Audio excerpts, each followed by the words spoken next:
নমস্কার বন্ধুরা, আজ চলে এসেছি নতুন একটি রেসিপি নিয়ে। চিংড়ি মাছের মালাইকারি। চিংড়ি মাছের মালাইকারি আপনারা সবাই খেয়েছেন, কিন্তু আমি যেভাবে বানিয়েছি সেভাবে একবার বানিয়ে দেখতে পারেন। চলুন কিভাবে বানিয়েছি দেখে নেওয়া যাক। প্রথমে নিয়ে নিয়েছি 4টে বড় চিংড়ি এবং এটিকে পরিষ্কার করে নিতে হবে। চলুন পরিষ্কার করে নিয়ে ফিরে আসছি। দেখুন, এটা ভালো করে আমি পরিষ্কার করে নিয়েছি। ভালো করে ধুয়ে এর মধ্যে পরিমাণ মতো লবণ দিয়ে দিতে হবে, আর দিয়ে দিতে হবে পরিমাণ মতো হলুদের গুঁড়ো। দিয়ে এটাকে ভালো করে মিক্স করে নিতে হবে ভাজার জন্য।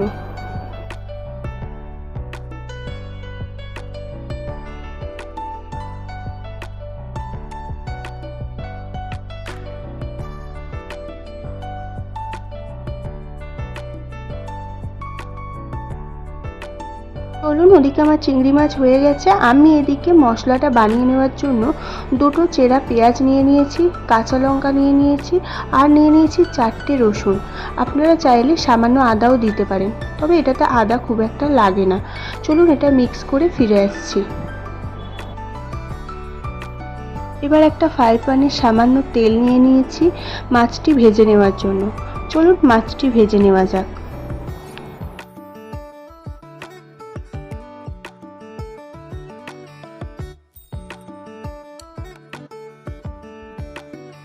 এখানে আমরা মাছ 4টি ছেড়ে দিয়েছি, তবে খেয়াল রাখবেন বেশি ভাজার দরকার নেই।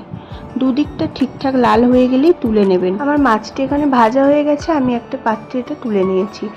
আর যে তেলটি অবশিষ্ট ছিল তার মধ্যে আরেকটু সর্ষের তেল অ্যাড করে নিচ্ছি।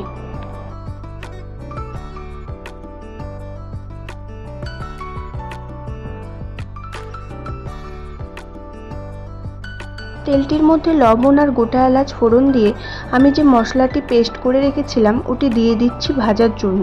ওটি একটু ভেজে নিতে হবে ভালো করে, লাল করে।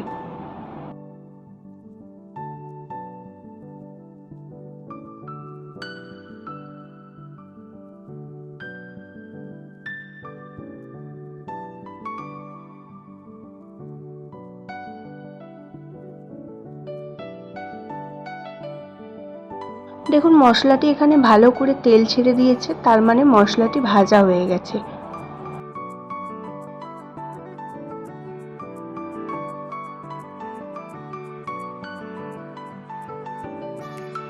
মশলাটি ভাজা হয়ে গেছে। এর মধ্যে আমি সামান্য পরিমাণে লঙ্কার গুঁড়ো দিয়ে দেব, আর দিয়ে দেব পরিমাণ মতো লবণ।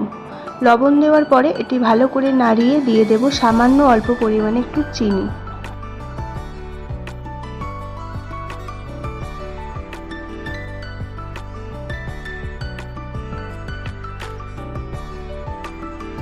আর দিয়ে দেব একটু জিরের গুঁড়ো আর হলুদের গুঁড়ো পরিমাণ মতো।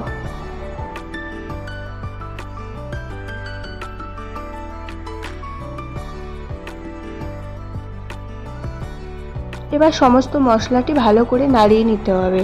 আর একটু ভাজা ভাজা হয়ে যাক, তারপরে আমি দিয়ে দেব নারকেলের দুধ।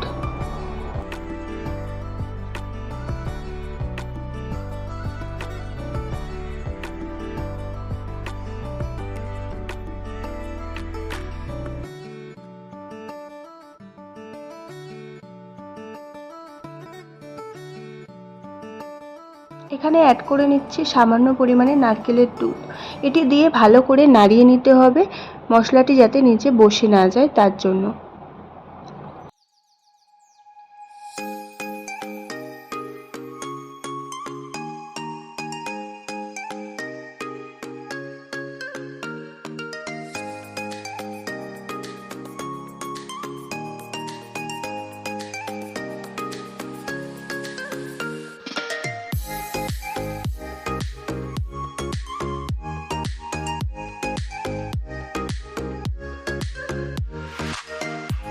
এবার এখানে মাছগুলো অ্যাড করে দিতে হবে। এখানে গ্রেভিটি আমাদের ভালো করে ফুটে গেছে।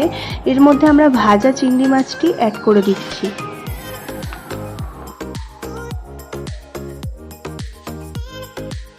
এটিকে ভালো করে নাড়িয়ে নিতে হবে, এবং ভালো করে নাড়ানো হয়ে গেলে একটু ঢাকনা দিয়ে ফুটাতে দেবেন। তারপরে এটি হয়ে গেলে সার্ভ করে নেবেন গরম গরম ভাতের সাহায্যে বা অন্য কিছুর সাহায্যে।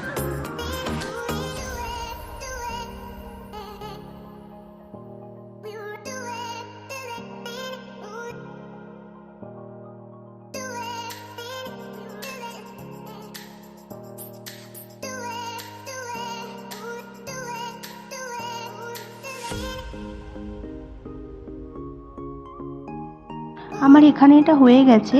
আমি এর ওখানে একটু ফুল ক্রিম অ্যাড করে নিচ্ছি, যাতে জিনিসটা দেখতে সুন্দর হয় আর খেতেও টেস্টি হয়।